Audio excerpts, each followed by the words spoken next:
This is episode 1, 2, 3, 4, 5, 6, 7, 8. of my podcast. I was wondering where the intro was going to come. My name's Neil Patterson. This is SUPcast, episode 8 is great! Cue the music. Maybe. Who knows? We can do a lot in editing. Strolling through the garden gate, served salad on a plate. She's even learned to skate. Yeah, it's number 8. It's number 8. Yeah, so You'll fix it in post. that's what they say. That's industry speak. Even though I don't know what the fuck I'm talking about. This is new. This is only episode 8. But you had some good names on here. Well, get this. The second episode was me talking to HR, and the first 5 minutes I'm talking to him, I'm chewing fucking gum. And you can hear it? It was really embarrassing. Someone actually wrote it in the YouTube comments too. I'm just like, oh. But Of course, our YouTube comments can be brutal. But I'm here with Jimmy Doom, writer, performer, actor. Idiot. Drink beer, go to the bar. Drink beer, smash a fucking car. Drink beer, 8 bottles of can. Drink beer, with Tom and Crash. Whoa, drink beer. Whoa, drink beer. Whoa, drink beer. Well, have you heard about the suicide nets in China? The Apple employees are treated so poorly. They jump. I have heard something about They jump off the building to kill themselves. So they actually installed nets to make sure that the workers, if they in fact do try to kill themselves, That's they'll crazy. hit the net. They'll hit the net so we can have our fucking MacBooks. It's crazy. And I bought one, so I'm guilty. I own a MacBook. Hit the net. That'd be a good name for a song. I mean that.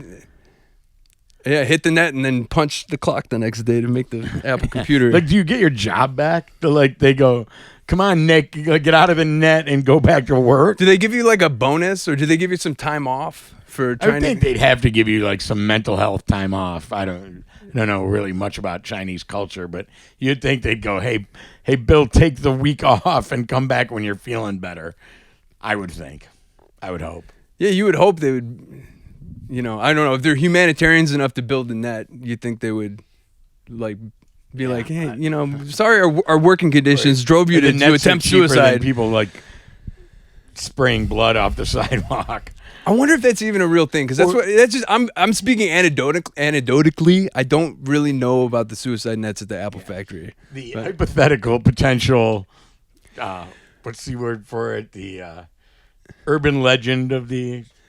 Let me tell you though, the person who explained that to me, they were very passionate in explaining that to me. So it had to have been I true. can totally see it. It had to have been true, Look at right? American manufacturing plants, and I'm not the first one to point this out. In Rivethead, the guy who wrote Rivethead said, if you look at the barbed wire at manufacturing plants in the U.S., it's angled into the plant. So it's not to keep people from breaking into the plant. It's to keep the workers from hopping out. And Rivethead is a book written by a guy, and damn it, I'm going to blank on his name, but he's from Flint. We have mutual friends, and he wrote this book called Rivethead, and it was just like Bourdain's book, Kitchen Confidential. Yeah. It was that except for the auto industry. Okay. Except for the blue collar, like Bourdain's is a kitchen, his was the assembly line. Yeah, because my grandpa was a Ford employee. It got rave reviews for its honesty and a true look at life inside the plant. Yeah. And so if we have barbed wire to keep workers in America, I can totally see that Chinese manufacturing plants would have nets to keep people from killing themselves. That's plausible to me. So the inward leaning barbed wire, that's a real thing. Yeah, it really is. I worked at American Axle, and we had that. They did not want you to leave the premises for whatever reason. You got a 20-minute lunch break. We did leave, but they would prefer that you not. And it wasn't because I didn't see us having any great manufacturing secrets. They just didn't want people to go, fuck this, I'm out of here. But during break, we went down to the bar. Wow. Yeah. I mean, they couldn't keep you from going out. And the other thing about going out is they knew you left. You're not getting paid when you're gone. Right. If you hop the fence, they would still think you're in the manufacturing plant making stuff and making money. That's creepy. And so a rivet head, is that like a jar head, but like a plant worker? Like, He was on the rivet line. Okay. This guy's job, and my friends will let you know who he is. I'll give you the name. You can add it. But he had this gun, this big apparatus with rivets in it, and when the cars came along the line, he punched the rivets where they were supposed to go, and that's what he did 8 to 12 hours a day for 20 years or however long he lasted. Yeah. Yeah. That's got to be hell on his body. Yeah, working an assembly line is not fun. I threw rotors on the American Axle assembly line, would pull rotor from dunnage, like a big-ass Hummer rotor. Right. And threw that bad boy on the axle. Next, pick another one up, throw it on. And how old were you when you were doing that? I got hired in 1999. Okay. Yeah, that was my, and then when I got laid off, one of the first, I tried to get my band back together.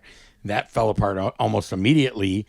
And then my girlfriend at the time, when I was pissed about the band, she said, "You love doing those movies. You always talked about the movies you did years ago. You should go to an audition." And the short version of that story is I found an audition that weekend at Motion Picture Institute.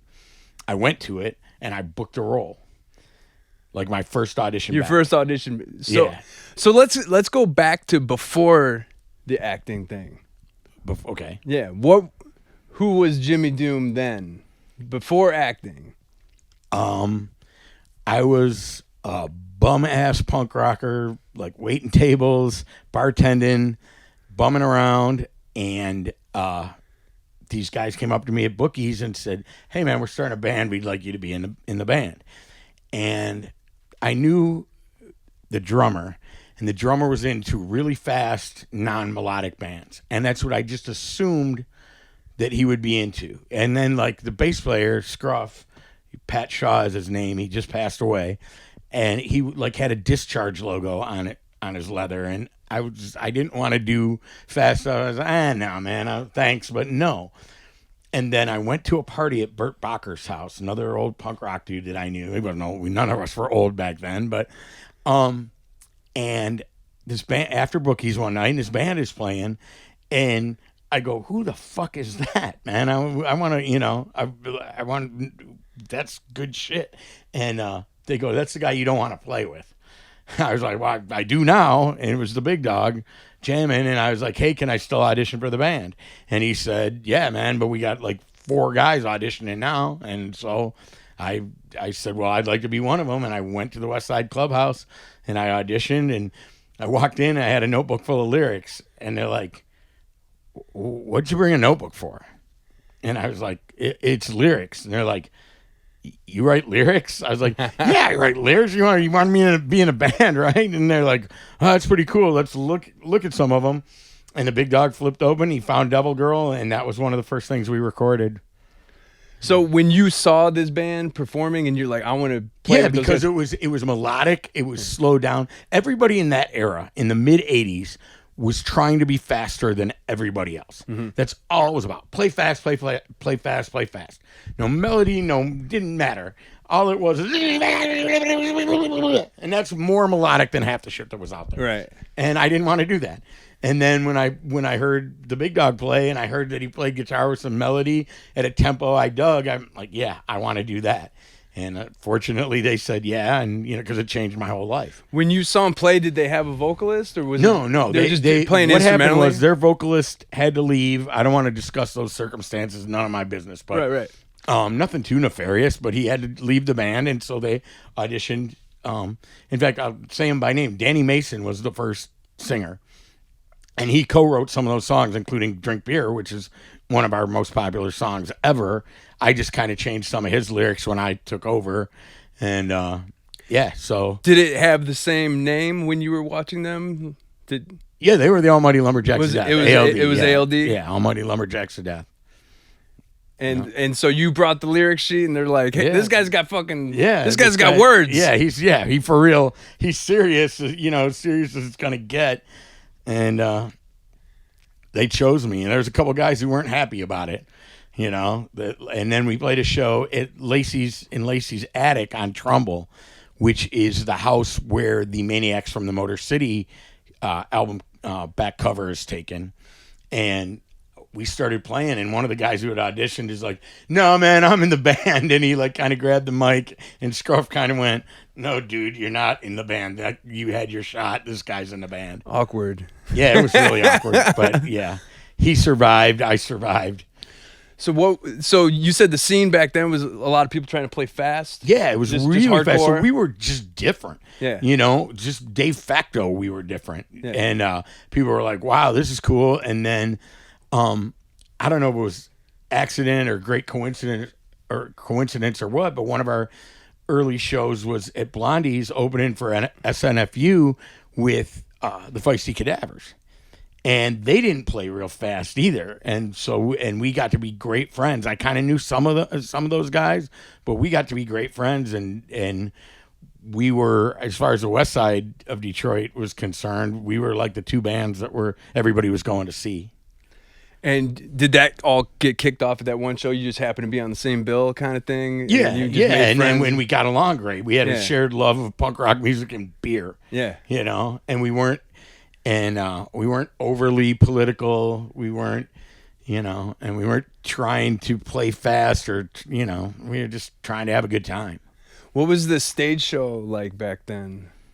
I'm just trying to paint a picture in my brain. With the Feisties, they were, it was, good musicianship. Mm-hmm. Like Eric Hoskins totally was like a rock star in a punk rock band. Yeah. Dave Cocaine actually eventually went on to have a degree in MFA in classical guitar from Wayne. Oh, wow. But the stage show was Steve Crass just going ape shit. Yeah. And,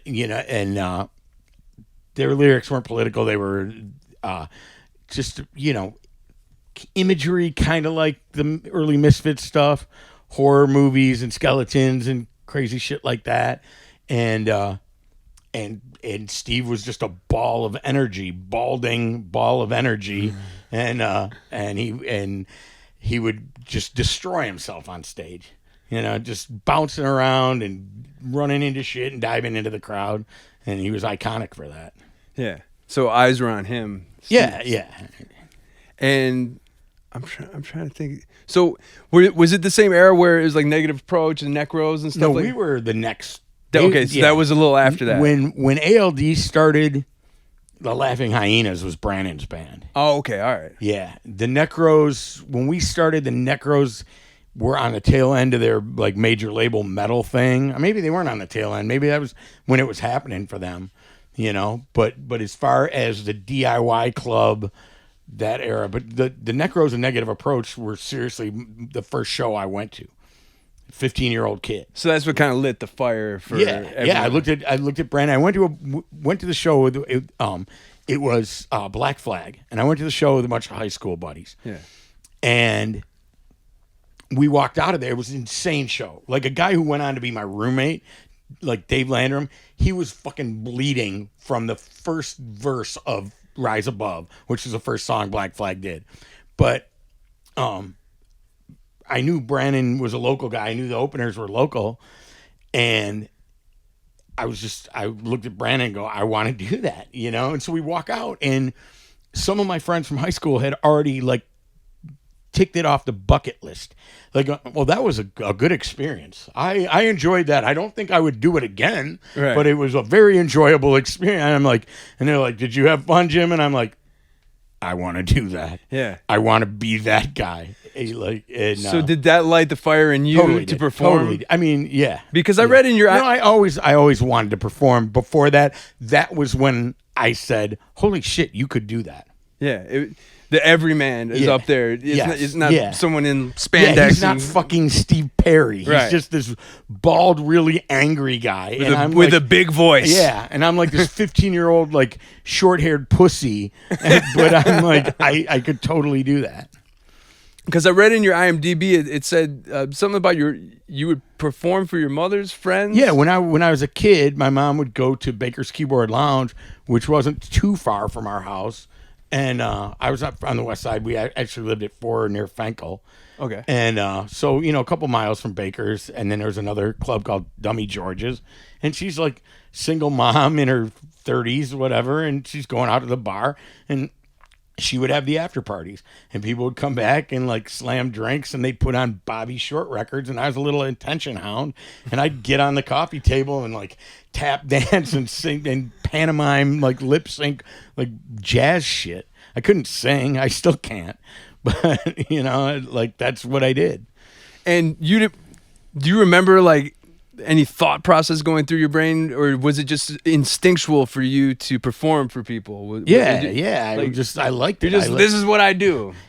I love the attention. Yeah. I never had it. Yeah, no, that's a dag nasty lyric in case anybody gives a fuck. If I ever had a chance to get up in front of people, I always did like when I was in 3rd grade, I did my best Axl Rose impression type stuff because, what are you, like 22? No, I'm 38. There was no Axl Rose when I was in grade school, man. I'm 38. Yeah. But, so they were jazz fans, and that's the records my mom had. Yeah.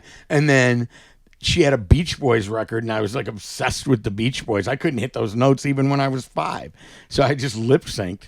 And then, and then later I would sing to myself in my bedroom, mostly the Rolling Stones, until my friend's dad, my friend Mike Gorak, his dad, Phil, who was in the fire department, he was a record collector.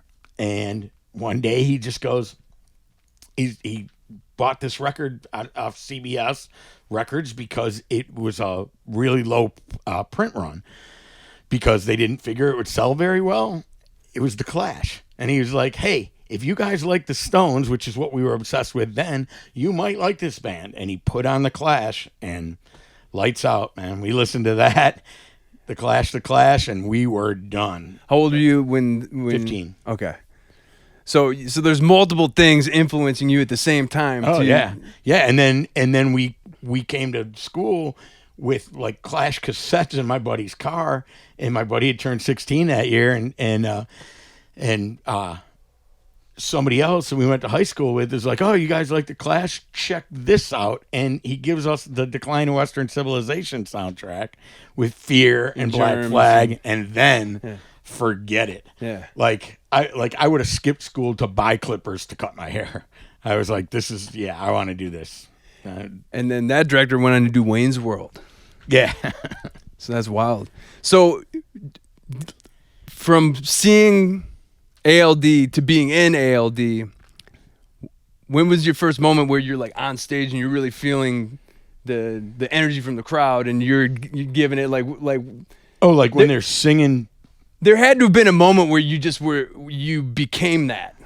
Oh yeah, and I would say there was a couple moments.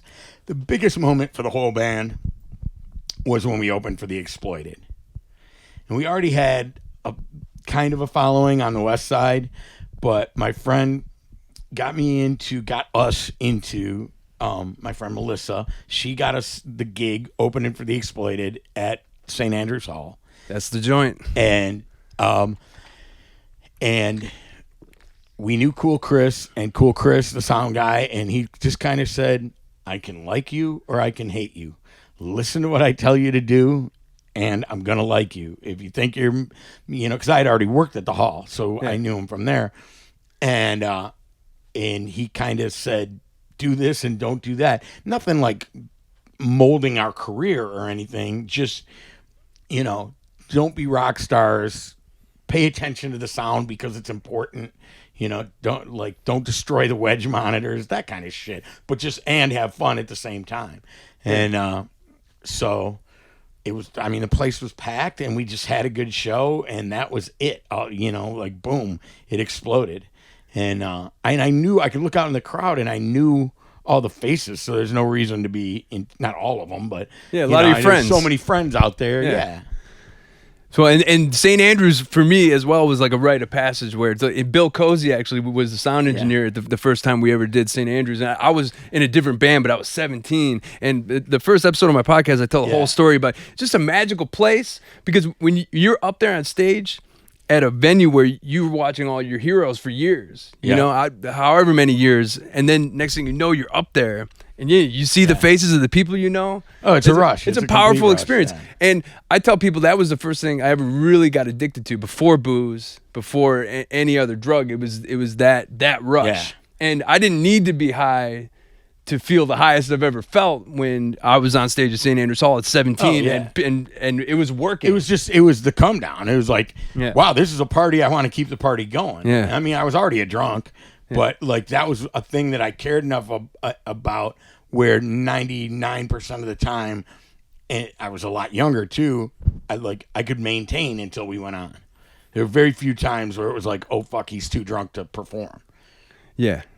And it gets to the point where that confidence with your ability to drink, there's like a certain level where if you go above that level, like I blacked out at the Magic Stick before. I forgot how to play the guitar. That's how confident I was in being drunk and performing, because it got to the point where I was a little too confident. Yeah. I forgot how to play the fucking... That never happened to me because I don't know how to play guitar. Right. So I never had to worry about it. I just remember the chick I was dating at the time. She's like, "You forgot how to play the guitar last night," and I was just like, "Oh God." Yeah, that would be embarrassing. It was really. My mom was there, dude. Oh boy. Yeah. She's like, "Neil, we had to leave. I'm so disappointed in you." Wow. Yeah, and we brought a lot of people. Real Detroit or Metro Times, one of the weeklies did a write-up about the band, because we had just got kicked off of the Warped Tour. Yeah. For being drunk assholes. And then, so this was a chance for us to say, hey, we might be drunk. What band was this? What's that? What band was this? Downtown Brown. Oh, so this is... what was your band when you first played? You said you were 17. We were called the Freeloaders. Okay. Because that's what we did. Yeah. But yeah, in 2007, I just remember like we were going into the show and there was like kind of a hype because we just got booted from the Warped Tour and people were like, these guys are the real deal. Like Warped Tour couldn't handle the shit. And then a bunch of people come out to the show. Magic Stick's pretty packed and fucking, I forget how to play guitar. And burned. Oh yeah, big time. And then the next headlining show we did in Detroit, there was nobody came. Everyone was just like, these guys are a joke. Wow. So, but kept doing it. That's my Magic Stick story. But yeah, we never had like, I can't remember. I mean, we internally broke up. We didn't have any night where it's like, oh, the crowd doesn't care anymore. Yeah. Or, we were too drunk. I mean, I could see some people were outgrowing it, but that was just in general. People turned 21 or whatever, and they could go to other clubs, and their music taste got a little mellower. So what was the timeline with you starting with that group? 87 was the first. Okay, and it ended summer in 87. And then, like, it went like this, and guy named Joel Martin's like, he predicted Green Day. He said, there's this band on the West Coast and they're gonna make millions of dollars as a punk rock act, and I want to talk to you guys. I think you guys, you're not them, but I think you can do really well in that genre. And the big dog, and I'm putting this as politely as possible, bordering on a lie, he chose not to go that route, and I didn't like it. I was like, hey, man, we could tour. Well, I don't want to go on tour now because I have a girlfriend. And I went, you got to be kidding me, right? No, she'll leave me. I was like, you guys have been dating for like 3 weeks or whatever it was. But, and I went, okay, well, thanks for wasting 3 years of my life, bro. And, whatever. And then we tried to patch it up, but it was never what it could have been. And, yeah, and it was funny because we would like do these reunion shows until he moved out of town, and I'm like, why don't we just write new material? We know we're gonna play in it once a year, but yeah, so it kind of faded out. Like 91, 92, it was done. And then in like 94, punk broke mainstream. Yeah. The whole thing that Joel Martin predicted would happen. Yeah, dude, because I was in middle school when like. and millions of bands were touring and making good money. I wasn't in it for the money, really, but in it for the I don't have to wait tables and serve veal to rich people who look down at me. That's what I was in it for. That's the dream, yeah. Yeah, To be able to, I'd rather be making $75 a night playing for a bunch of skinheads in Boise, fucking Idaho, than $200 a night going, I'm sorry, the veal isn't to your liking, Mrs. Fitzsimmons or whatever, Yeah. Yeah, I feel that. So then you started doing that Axel thing after ALD kind of dissolved? Oh, during the ALD thing, a guy named Kevin King, we opened for Murphy's Law, and a guy named Kevin King walked up to me and said, hey, man, you're a singer in a band, and I got a script with a singer in a band, and I want you to play the singer in a band in my movie. And I went, dude, I wanted to be an actor since I was this high. I wanted to be Randolph Mantooth. Me and my buddy Jeff Webb would pretend we were Emergency on the monkey bars on the playground, right? Yeah. We were in the EMT unit, right? We knew the lines by heart and all that.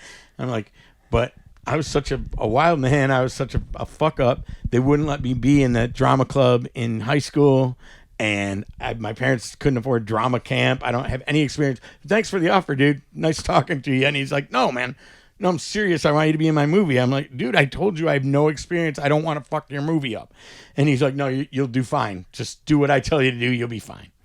And I did. And boom. And then he told a guy named Paul Zimmerman, he's like, hey, Jimmy doesn't suck. You should put him in your movie. So I auditioned for Paul Zimmerman's movie called Grummy. And we were in pre-production rehearsals on that. And he moved to L.A. I got my girlfriend pregnant. I wound up divorced, boom, boom, boom. And I was an American Axel for 5 years. But I never forgot doing those movies, man. So you had 2 movies under your belt by the time you started American Axel. A movie Axel. and a half, really. Short and And that just kind of fell in your lap. Yeah. That's. I mean, Kevin King, if Kevin King had decided not to approach me that night, I have no idea what would have happened. Because there's no internet, man. Mm-hmm. Like, you couldn't, if kids today can go, whatever they think they want to explore, they can find it and they can go do it. Mm-hmm. And the technology is such you can make movies in your basement on your iPhone. Just basically what we're doing right here. There was none of that. Right. And so, so I got really lucky, and then I had to get insurance for my kids. I couldn't just work at a restaurant. I had to do what was right. I went to this auto plant, and when I got laid off from there, like, okay, well, what am I going to do now? And I was lucky enough to get cast. Where was that audition? That was Motion Picture Institute in Troy. Okay. Not at their current location. But here's a story. How graphic can we get here? As graphic as you want. Okay. Yeah. Thank you. And off come the Let's gloss.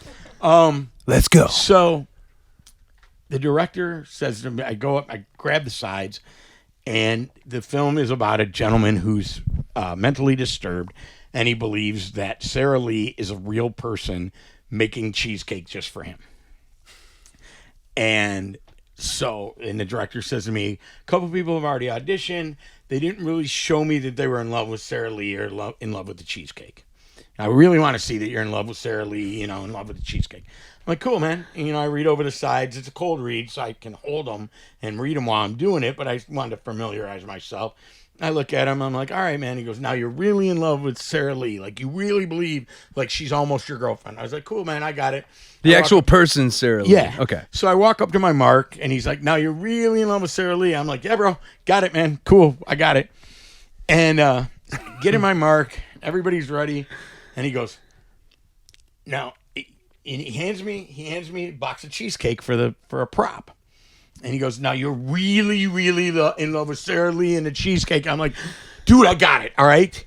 And so we roll, and I'm like, I got to show this ass. He's a nice guy, but at the time I'm thinking, I got to show this asshole that I'm in love with the cheesecake. So I do the lines, and I got the cheesecake box. I rub it against my face. I'm like, oh, Sarah. And I look at it, and I'm like, this isn't good enough. And I just fuck it, and I crimp the box. I squeeze it and I crimp it and I go and pretend I'm performing cunnilingus on it. And a guy named Chuck Grady was working camera, and he goes, "That's your guy. That's him. That's your guy right there." And boom, and I got that role, doing a fight scene in that movie, and things weren't going well during the fight scene. Not my fault. And another guy says, "Hey man, you're really patient. You're really working hard. Will you be in my film?" And I said, "Sure, man." And so he says, "You got to grow your beard out."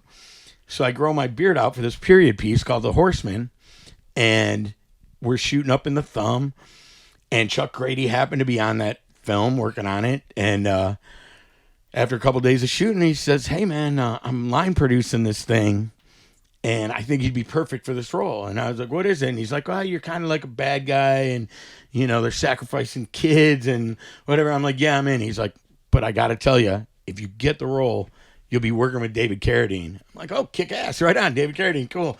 And he's like, "That doesn't intimidate you?" And I'm like, "Fuck no. Why should it intimidate me? He's an actor, right? He's, Right. Like, yeah, okay, let's do it." And and so I auditioned, broke my leg, went to the callback and with a broken leg. And the director, Doug Schultz, says, "Hey, we want to hire you, but it's a period piece. It's in the 1860s, another period piece, and we can't have a plaster cast on your leg. That's just not going to work." I was like, "No, the plaster cast will be gone by then." So the day before shooting, I go to Beaumont Orthopedics, and I'm like, "Yeah, this cast has to come off." And they're like, "That cast isn't due off in 2 weeks." And I was like, "Yeah, really? Well, here's the deal. I have a movie with David Carradine, and either you guys take it off or me and my buddy are going to take it off with a Sawzall." And they're like, "Well, you can't do that." And so they x-ray it, and the doctor's like, "No, man, it's not coming off. Like, I can give you like maybe a week and a half." I was like, "Not good enough, man. It's got to be tonight." And he's like, "You can't do that." And I said, "I have a movie with David Carradine, and I'm not going to screw that up. So this is coming off tonight. Me and my buddy will do it with a Sawzall. Thanks." And he goes, "No, wait a second. Hang on." Comes back with a pile of paperwork saying I wouldn't sue him. And I signed it all, and they cut that bitch off. And the next day I was on set. Were you able to walk? It hurt like a bitch, but I was, But it had healed enough to where you didn't I could walk. You didn't re-break there's it. one scene in the movie where I like run down this hill. I don't even know if you see me running. Maybe I come into frame. But that I was like, okay, this fucker is gonna fall off. Yikes! But it was worth it. What was that film called? It's called Darkfields. When we were shooting, it was called The Rain. The shaman delivered on his promise. If you go back on your word, you will curse your land and people. Dad, there's something wrong. We all suffer from the same curse. It's a rain that comes once a year and has special properties. It wasn't supposed to go like that. You all have to come with me. How can you just let your babies go?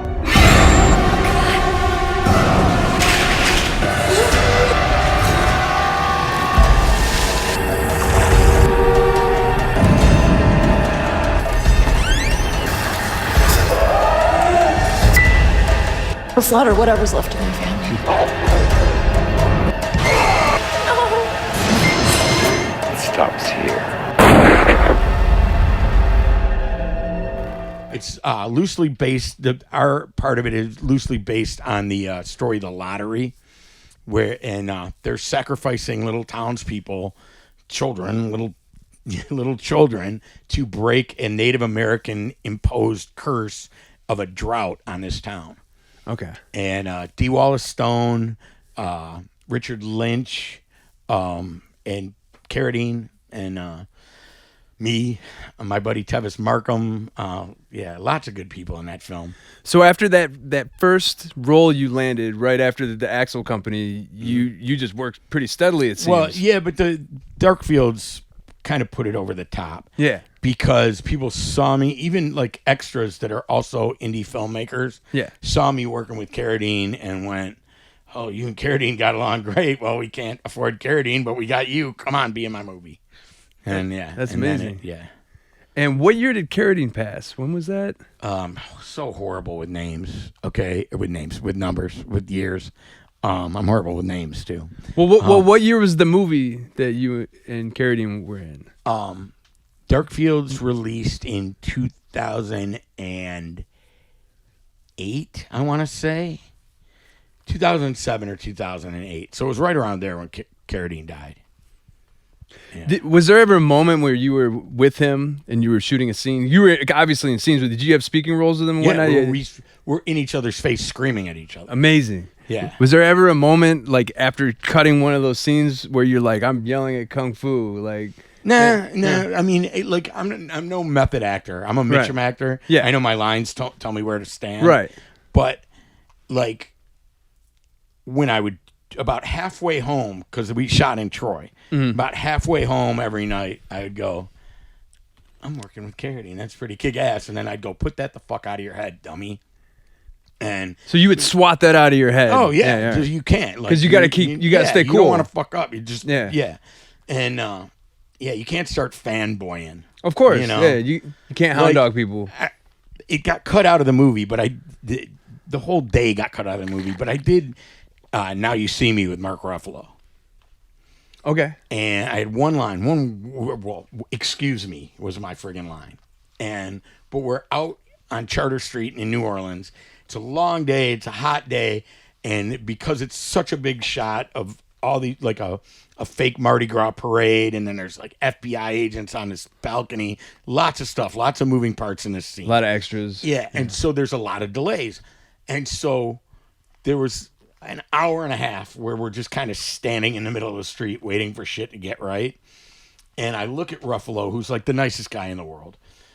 And I'm like, holy shit, man, I'm standing here with the Hulk. The 12-year-old me is like, I'm with the Hulk, dude. You know, and then I'm like, okay, cut it out, bro. Like, you know, and yeah. Because definitely I had moments like that. I was, we were doing that run with HR, and I'm driving in a van, and Phil's with us, and we're driving down this mountain because we're coming from, what's the big ass lake? Tahoe, Lake Tahoe. Yeah. We're going from Tahoe into Sacramento, and the only way to get there is this winding mountain road where at any given point you could just fall off the mountain pretty much. You're like, I'm gonna die. And I'm looking over, and there's HR, and he's, you know, the old oh shit bar when you hang onto that bar when you're driving, or the oh shit bar. So he's hanging onto the oh shit bar, and I'm like, man, I hope I don't fucking kill HR. Like, you'd never live that down. And it was another moment I had. I was driving around Chuck Mosley because we were his backing band at one point. The original, he's not the original singer of Faith No More, but we care a lot. That dude, and he refused to wear a seatbelt, and he would always. There's a rebellion for you. He would always, he broke his back in a van accident, which is, I never could wrap my head around the fact that he didn't want to wear a seatbelt after breaking his back in a van accident on tour, but he just refused to wear a seatbelt. So he's sitting in the front, and he always fell asleep as soon as we started driving. So he'd be like this. And I'm like, am I going to get in an accident? And is Chuck Mosley going to go flying through the fucking windshield? Am I going to be that guy? Yeah. And so, yeah, those are the type of moments I have. Yeah, that would suck. Standing next to the Hulk, killing HR. I mean, yeah. We put ourselves in weird positions. Precarious positions. I wasn't like all that. I didn't feel all that precarious. I didn't feel like at any time I could kill Mark Ruffalo.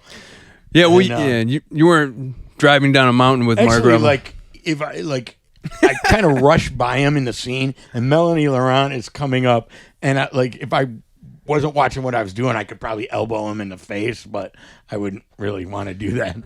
Yeah, he's a great guy, man. He was in a movie called Safe Men. Have you ever seen that movie? Yeah. Safe Men. It's Sam Rockwell, Steve Zahn, Mark Ruffalo, and good cast. Paul Giamatti. It's I'm still mad at Paul Giamatti's dad, but that's a baseball story for another podcast. Oh, I know nothing about Paul Giamatti's dad. A. Bartlett Giamatti, he was the commissioner of baseball that banned Pete Rose forever. Ah. Yeah. Jerk. Yeah, I know. Yeah. But, so, I've never seen that film, but now I want to see that film. Yeah, I'll send you a link. Safe Men's great. It's a comedy, but it's really, really dry. Yeah. And it's about these would-be musicians that they end up being mistaken for these famous safecrackers by the Jewish mafia in like somewhere on the East Coast, and Paul Giamatti is the sidekick to the big Jewish gangster guy, and his name in the movie his name is Veal Chop. That's his like nickname. Veal Chop, but his real name's Sasha. You gotta see it. Yeah. Safe Man. Everyone needs to see Safe Man. It's great. There you go. Good plug for that film. But where were we? you're an actor. Yes. Oh, so yeah. So we were somewhere around Darkfields. Yeah. Yeah. And then that's Now, what I didn't know that there was actual films being filmed in Michigan. yes. We had a tax incentive. There's always been films being filmed in Right. Michigan. The Betsy, way before the tax incentive. But the tax incentive helped tremendously bring bigger projects here. Like Oz the Great and Powerful, like Kill the Irishman, which I'm in. Like obviously Transformers. So this was the tax incentive that who's the dickhead? Rick Snyder? Yeah, Snyder got rid of it. He killed it. Yes. Yeah. Yeah, it was actually he ran on a thing that was one of his big things is I'm Rick Snyder. I'm about business. I'm not about Hollywood. And the funniest part of that is it's not funny because he won, but the funniest part is that the CFO or COO of Sony wrote Rick a letter saying, Rick, you're not into Hollywood, but you're into business. The film wing of Sony is like a multi-billion-dollar business. It's big you business. Fucking idiot. Yeah. Yeah, and so And it's a lot of jobs. a ton of jobs. Yeah. And here's something. Whenever Snyder and people that agreed with Snyder, they're like, why should we give Jack Nicholson $1 million out of the state coffers? Right?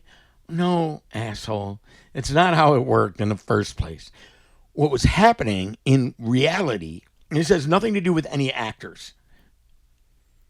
There was electricians laid off from defunct auto plants and other manufacturing places that were collecting unemployment. They went from collecting money from the state through unemployment to being gainfully employed and paying taxes, right?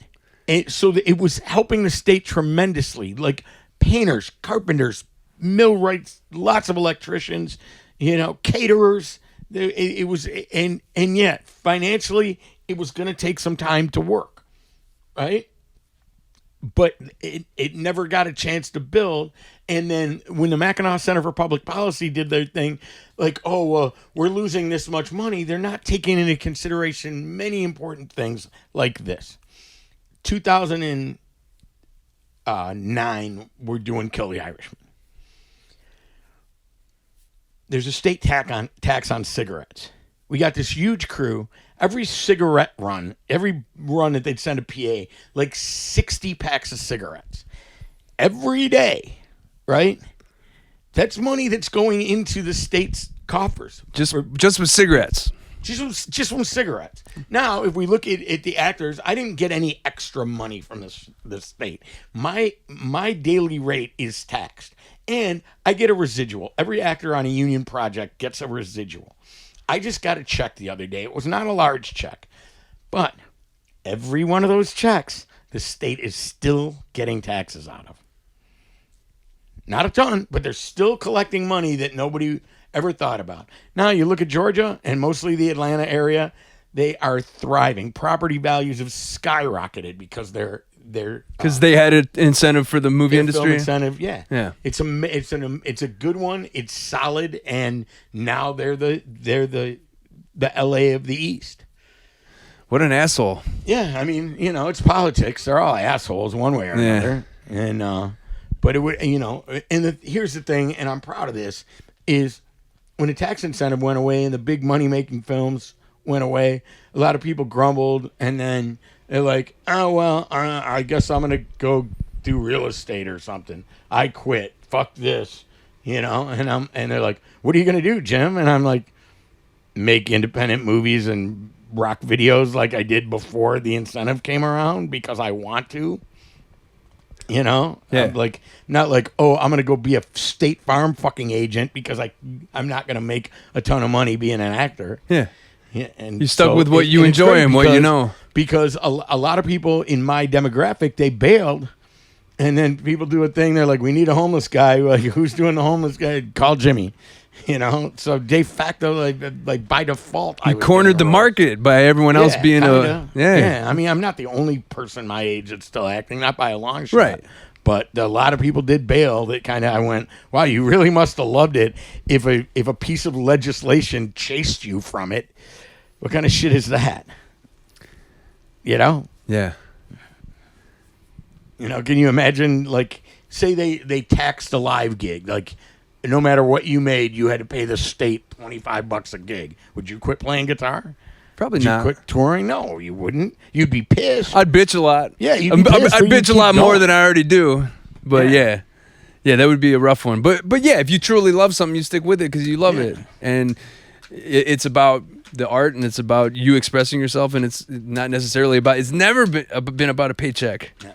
It would be nice to make more. But Yeah. If it was about a paycheck, I would have stayed in college. Yeah, I mean, I was in college when, like, I had been in college right up until ALD. I joined ALD, and I could have gone back. I was at Henry Ford, and I'm like, no, I'm going to do this now. We had this conversation this morning. It's like, what would I do if I went back to college? I can't even wrap my head around it. I was supposed to set my You're at the 10-minute mark. 10 minutes till an hour. Holy shit, we've been What? We've been going hard. We've been going for 50 minutes, Jimmy. Nice. I knew we would. Yeah, I knew we'd be fine on. So time. so you've shared the screen with legends. You've performed with music legends. What's next? I wrote a screenplay called "Returning We Hear the Larks."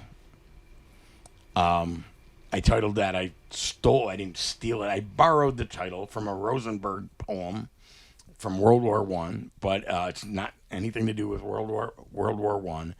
It's a story of a widower who is watching his small town gentrify and expand and develop, and he's not happy about that. And the farm next door to him sells, and he's afraid that the farm is going to become a subdivision. And so he begins to fight it and goes to see the authorities to see what he can do about the farm next door not becoming a subdivision.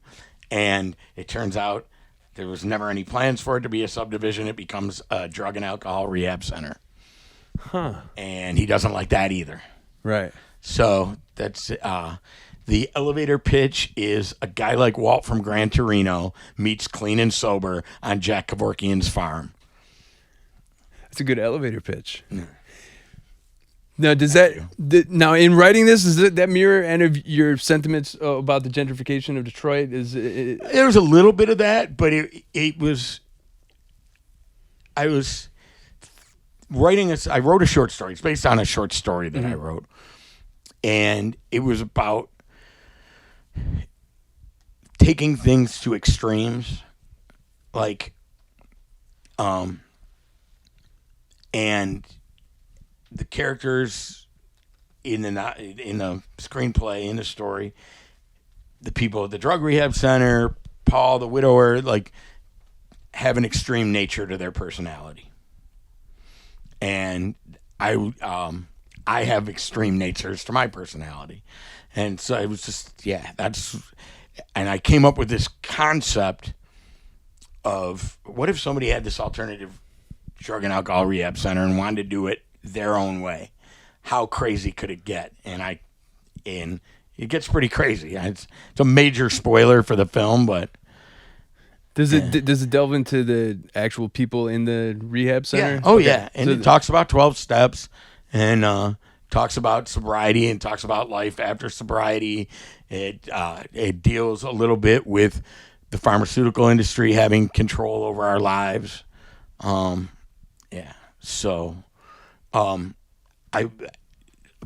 person would kill me if a dear friend would kill me if I got more specific. Yeah, you don't have to. But there's somebody who has the script in their possession now who is kind of a punk rock legend, and I would hope that they can help me get the script to the screen.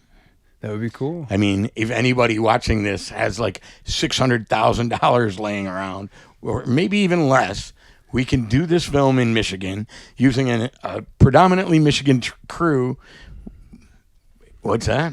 I'm just pointing at the humans. Okay.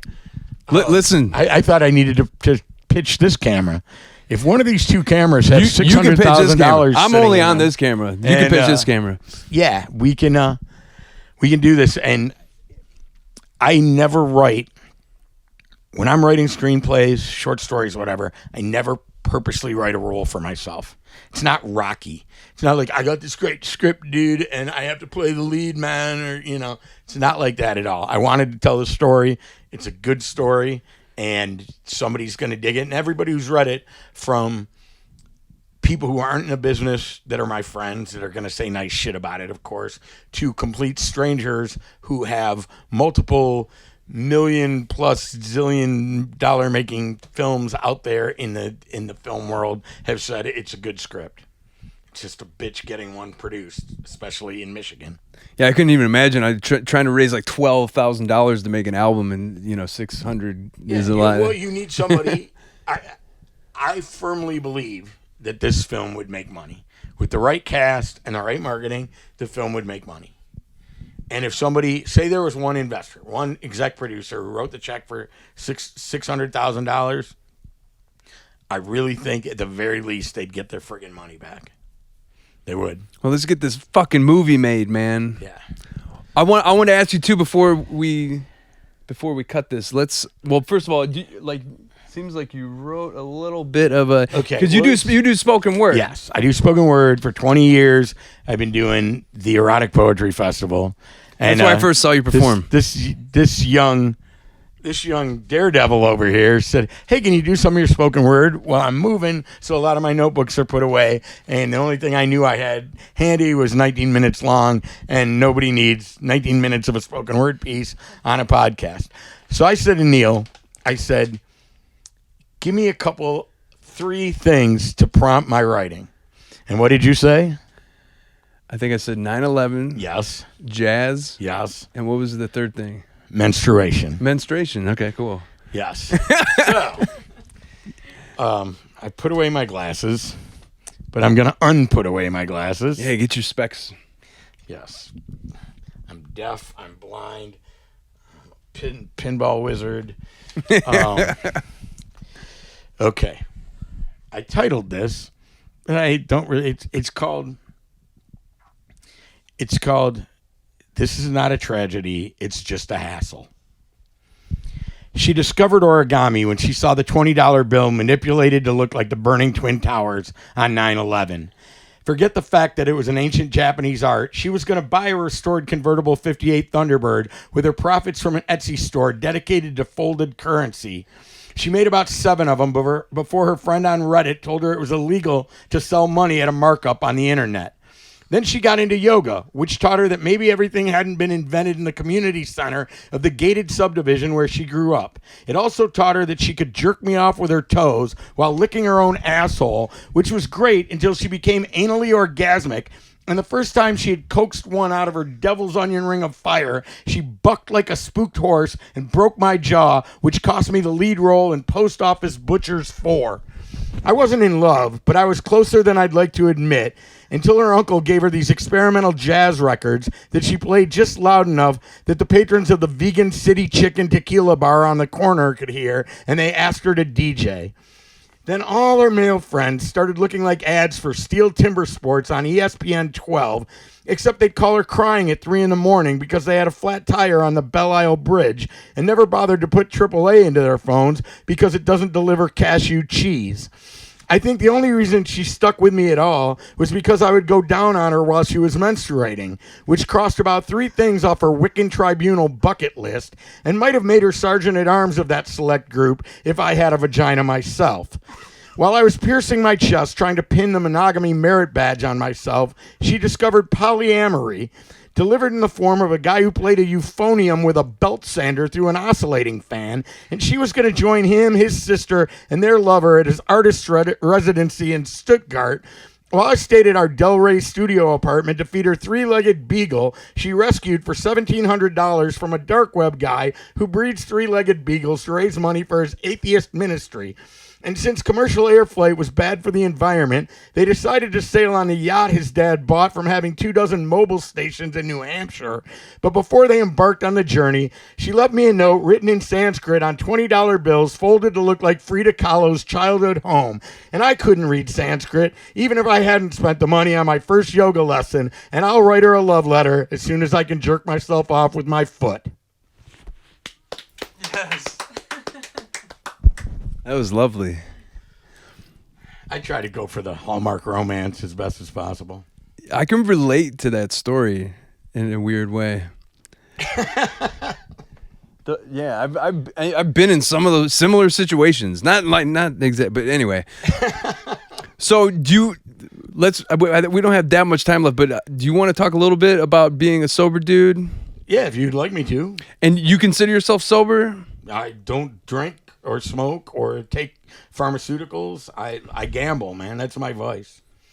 So let's go into it, because I just did a podcast where I kind of let the bombshell out that I'm not sober. I do cannabis. Yeah. You don't drink. I don't drink. I haven't touched alcohol in 11 years. Well, that's a new wrinkle in sobriety, I think, where a lot of people are saying cannabis is medicinal. There's a lot of people in sobriety that have prescribed drugs too to keep their moods even. Mm-hmm. So, I mean, if I'm making a snap judgment, I don't have a problem.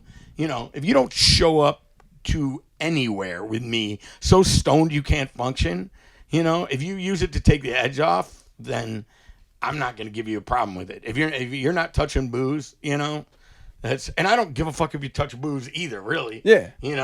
I mean, I only give a fuck if somebody's sober if they lie about it or not, right?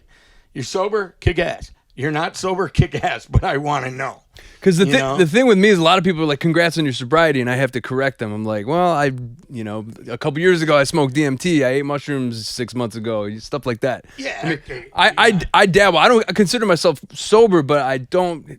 You don't touch alcohol. Yeah, exactly. Yeah. I'd gotten to the point where I was drinking about half a gallon or more of vodka a day and 8 to 12 beers. On top of the half gallon? Yeah. And I felt like I was going to die probably because I was going to die. And it wasn't fun anymore. It was a job. Like, wake up and get enough alcohol into you to the point where you feel like you can function. And then you have this small window of functionality until the booze catches up to you.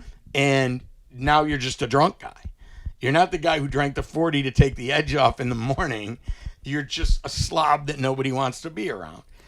And you have people that you love and care about that are just like, fuck you, dude, get away from me because I don't want to be there when you just keel over.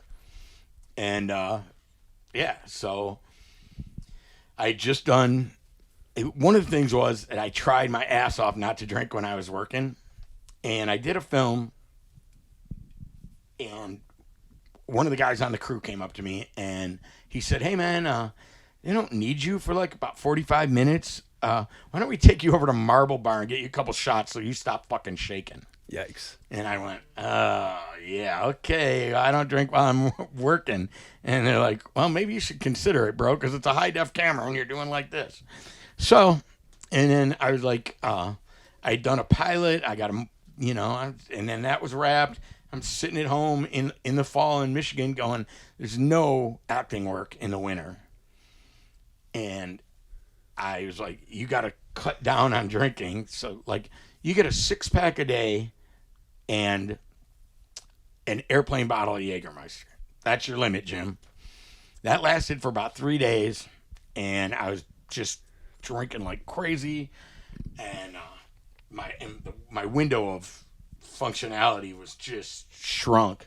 Right. And I called my girlfriend one morning, and I said, what do you want to do for your birthday?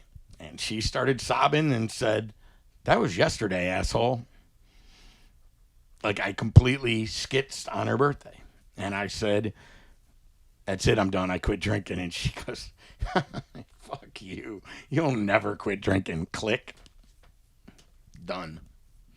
So, I was like, and I wrapped myself up in blankets. I do not recommend this, but if you can't afford rehab, the only thing you need in your system to replace the alcohol is sugar. So get a ton of water, a ton of bite-sized candy, not cake, not any other sugar thing. Get bite-sized candy so you can keep tabs on it. And it's like a Zen thing, like unwrapping them and piling up the wrappers. And keep the sugar in you and keep drinking the water and shake and puke and whatever else. I'm not recommending it, but that's what I did. And then 4 days later, I had to be at my bartending shift at Corktown Tavern. And I had no choice. I was not going to lose that job, which I very well could have just from being a drunk. But so I said, well, you got to do it. And I went to work and I stood behind that bar. And when my friends walked through the door, I said, I am not drinking shots. Do not buy me fucking shots. And they kind of all laughed and started betting how many days before Jimmy starts drinking again. 3, 4, 2 weeks, whatever. And I beat them all, man. 3 years in 10 months. Congrats, dude. Yeah, so. Wow. So you shook it off and went to work behind the fucking bar. I got behind the bar. I'm like, because if you can't bartend, you're fucked. And I didn't want to go back to a factory. I needed to bartend and at least that day. And if it didn't go well, then I would have had to figure something else out. And it was tough, but I did it. And I was glad I did it. And then I had live music. I was working at Kelly's. We had live music, like food, my friends, pretty girls. I had everything I wanted, just skip the booze. Everything else that I liked in my life was there. Yeah, and it always was. Yeah, it always was. And I was just spending money and killing myself. And some people can handle it. I'm the friggin' Altus Easter Bunny. I promote beer. If people don't have a problem with alcohol, I don't have a problem with it either. With them not having a problem with it. Mm-hmm. I'm glad that people are making tons of money brewing beer for people who can handle it. I'm not anti that industry whatsoever. It just doesn't work for me. Yeah. Yeah, because I do banquet bartending. I haven't done it recently, but, I haven't drank in 11 years, but there were many New Years where I spent a sober New Year's just getting other people obliterated. Yeah. And people ask me, they're like, how can you do that? It's just like, I flipped the switch one day. I'm just like, I can't do this anymore. I really couldn't. And I had gotten to this point where I'm like, if you fall off this time, because I had quit for 8 months here and there, 8 or 6 or whatever the fuck it was, but I'm like, this is it, Jimmy. If you start drinking again, you're either going to die, you're going to wake up in rehab or detox or something. Like, you have to make the decision for yourself. It's so much easier if you make the decision rather than a judge or a doctor. Because I know people who have had both those entities make the decision for them. It doesn't and they stick. wind up miserable. Yeah. And not everybody, but it does happen. Like, oh, you can't drink anymore, you're going to die. I made that decision for myself.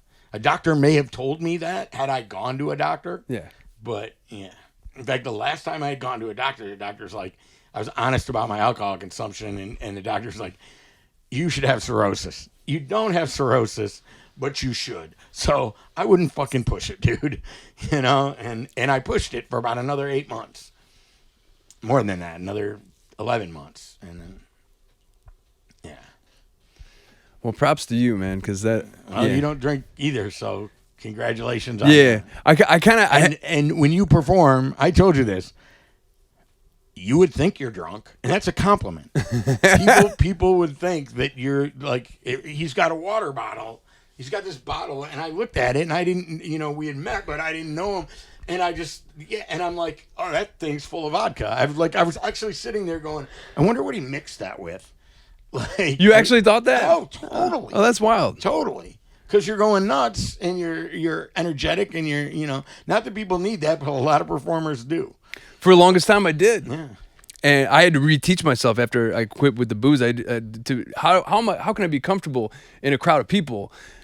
What it comes down to these days is I don't go in crowds of people that much. When I can, like, I can get up in front of people, Yeah. but like being in a crowd of people and not being on something. On stage. Oh man, it freaks me out. I'm an anxious dude, and that's what I was doing. I was self-medicating for years just because of my anxiety. Alcohol was. Gimme. What's happening? Gimme. Oh, this? Yeah. This was drawn the whole time we've been babbling. I've been looking at it, and I don't know what that is, but I like it, and I wanted the world to see it. So the whole time we've been babbling, this was created. Yes. Yeah, I like it. Give I it like a it. name. Thank you. What's its name? We're going to sell that, by the way. Yeah. That's not mine to sell, Let's but auction it. I think somebody in YouTube land should buy that. Start bidding on it. But yeah, man, it's inspiring. And I remember when we had that conversation outside of the HR show, and you told me, because this is the first actual lengthy conversation you and I have ever had. I've always appreciated your spoken word at Sue and Pete's thing. I always really thought you were a special dude. And then Thank you. And then hearing the story on the Dead Dave thing too. We both worked on the Dead Dave show at one point. But That was a fun gig with Colin Durr Colin's the best. and Davey Taylor from the amino acids. Those are great dudes. Yeah. But when I don't even know how we got into talking about it. But when you told me the story about how you forgot your then girlfriend's birthday, it just hit me like a pile of bricks. I'm like, I gotta have this dude on the podcast. So, and here we are. You said yes. Yeah, of course I did. Thanks, dude. Yeah. And yeah, we got Jimmy Doom here. Is there anything you want to plug before we end this motherfucker? I write on Medium, Jimmy Doom. I'm on Instagram, which you can go see my silly pictures of my cats. I have a Jimmy Doom page on Facebook, and I'm on IMDb as Jimmy Doom, and that shows you more of my most of my noteworthy films. Not all the stuff that I do, but some of the stuff that you can probably get and you probably like. This probably won't be out, but this podcast beforehand, but 2 films I have that I'm in, Love Immortal and Harper, are both in the Royal Star Film Festival. Love Immortal, they're both locally produced. Love Immortal is a feature, and I play a blood dealer in a lesbian libertarian vampire film. All right. And, and then in Harper, I'm the lead. It's a festival short, and I play an Appalachian Trail angel who takes in a troubled woman who's a lot more troubled than I knew she was when I take her in. And that woman on the trail is played by Angie Kane Ferrante, who is actually right now hiking the Pacific Crest Trail. Wow. Yeah. So, yeah, just go on IMDb, Jimmy Doom, DOOM, Mood Backwards, and you can rent or on demand a bunch of the films I'm in. And I'll get like 3/16 of a cent when you do, but I'll still be happy if you watch the damn films. Residuals. Well, thank you so much for being here, dude. Thank you for having me here. And do you, like, just to close this off, do you have any advice to anyone that's struggling with alcohol? Yeah, man. Here you go. If you think you have a problem, you probably do. And if you want to deny you have a problem, try this little trick. If you're not an alcoholic, and you might not be an alcoholic, but if you're not an alcoholic, take 30 days off drinking. Because if you're not an alcoholic, it won't bother you one bit. And you took 30 days off drinking, you save yourself some money. And if you can't take 30 days off drinking without it sucking really bad, then sorry, you're an alcoholic. I know it sucks. I hate being labeled shit, but that's what the gig is. So there you go. Give it a try. You know. It took me like until I was at the half gallon and multiple beers level to finally go, all right, dude, give it the fuck up. So, yeah, just give yourself a chance to live. Alcoholism is the only disease where the prescription saves you fucking money. You just don't drink. Thanks. Thanks for listening. Thanks for listening. And we got Jimmy Doom. Links it down below. This is Neil P. This is SUPcast number 8. We're out. And we're out. Strolling